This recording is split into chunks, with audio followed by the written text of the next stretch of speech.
உலகத்திலே ஒரு நல்லவன் இருக்கிறான் என்றால் அது நாம தான் நம்ம நம்பிக்கிட்டு இருப்போம். ஆனால் நம்ம வீட்டம்மாட்டையோ நம்ம கணவர்கிட்டையோ நம்ம பிள்ளைங்கிட்டையோ நம்மக்கிட்ட வேலை பார்க்குறவங்ககிட்டே கேட்டு பாருங்க, உலகத்திலே அயோக்கிய பயல் வந்தான் அப்படிம்பாங்க. மனிதன் மகத்தான சல்லி பயல் அப்படின்னு சொன்னார். நல்லா யோசிச்சு பாருங்க, எந்த ஒரு மனிதனும் 100% நல்லவனாகவும் இருக்க முடியாது.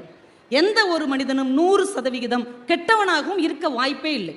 90% கெட்ட மனிதன் கூட ஏதாவது ஒரு நல்லது செஞ்சிருப்பார்.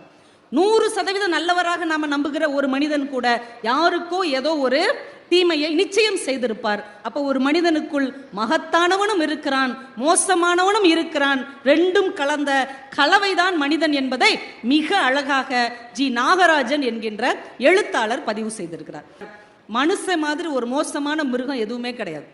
ஏன்னா பாம்பு ஒன்று எதிர்க்க வருதுன்னா நமக்கு தெரியும், பாம்பு கொத்தும். புலி எதுக்க வருதுன்னா நமக்கு தெரியும், இது நம்மளை கடிச்சு சாப்பிடும்.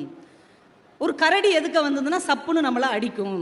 குரங்கு வருதுன்னா நம்மக்கிட்ட ஏதாவது சேட்டை பண்ணும், இதெல்லாம் தெரியும். ஆனால் ஒரு மனிதன் எதிர்க்க வந்தால் அவன் என்ன செய்வான் என்பது யாருக்குமே தெரியாது. இறைவன் படைத்த விலங்குகளிலேயே மோசமான விலங்கு மனிதன் என்று அந்த கவிஞர் பதிவு செய்தான் என்றால், உங்க முன்னாடி நிற்கிற ஒரு மனிதனுடைய மனசில் என்ன இருக்கும், அவன் என்ன செய்வாங்கிறத யாருமே கண்டுபிடிக்கவே முடியாது. ஒரு அறிவியல் கண்காட்சியில 3 பெட்டியை சின்ன பிள்ளைங்க பள்ளிக்கூட மாணவர்கள் தயார் செஞ்சு வச்சிருக்காங்க. 3 பாக்ஸ் இருக்கு. அவங்களுடைய ஆங்கில ஆசிரியரை கூப்பிட்டு, ஐயா அந்த டப்பாவை எல்லாம் தரங்க அப்படின்னு இருக்காங்க. முதல் டப்பால என்ன எழுதியிருக்குன்னா, இதற்கு பல்லில் விஷம் அப்படின்னு எழுதியிருக்குது. அவர் என்னது இதுன்னு டக்குன்னு திறந்து பார்த்தா உள்ள ஒரு பாம்பு படம் ஒட்டியிருக்கிறாங்க. ஆமாம், இதுக்கு பல்லில் விஷம் சரிதான் அப்படின்ட்டு அடுத்த டப்பாவை திறக்கிறார். அதில் என்ன எழுதியிருக்குன்னா, இதுக்கு கொடுக்கில் விஷம் அப்படின்னு எழுதியிருக்கு. அப்போ இது என்னவா இருக்குன்னு திறந்து பார்க்குறார். ஒரு பெரிய தேள் உருவப்படம் வரைஞ்சிருக்கிறாங்க. ரொம்ப சரி. அந்த 3வது பெட்டியில் இதற்கு உடம்பெல்லாம் விஷம் அப்படின்னு எழுதியிருக்கு. இப்படி ஒரு ஜீவனை நம்ம கேள்விப்பட்டதே இல்லையேன்னு திறந்துருக்கிறாரு. கண்ணாடி இருந்திருக்கு. இவர் முகமே அதில் தெரிஞ்சிருக்கு.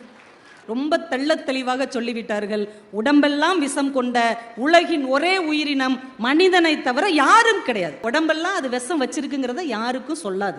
சிரிச்சுக்கிட்டே இருக்கும், அழகா இருக்கும், நல்லா ட்ரெஸ் பண்ணியிருக்கும், பக்கத்தில் உட்காந்துருக்கும், தோளில் கை போட்டிருக்கும், பின்னாடி குழி தோண்டிக்கிட்டே இருக்கும்.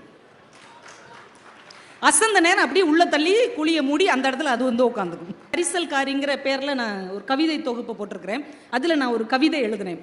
எனக்கு பின்னால் நீ தோண்டிய குழியில்தான் மரமாக வளர்ந்தேன் நான். தள்ளி விடுறதுக்கு ஒரு மனிதன் இருந்தா தூக்கி விடுறதுக்கு ஒரு மனிதன் இல்லாமலா போய்விடுவான். அந்த நம்பிக்கையில் தான் இன்னும் இந்த உலகம் சுற்றி கொண்டே இருக்குது.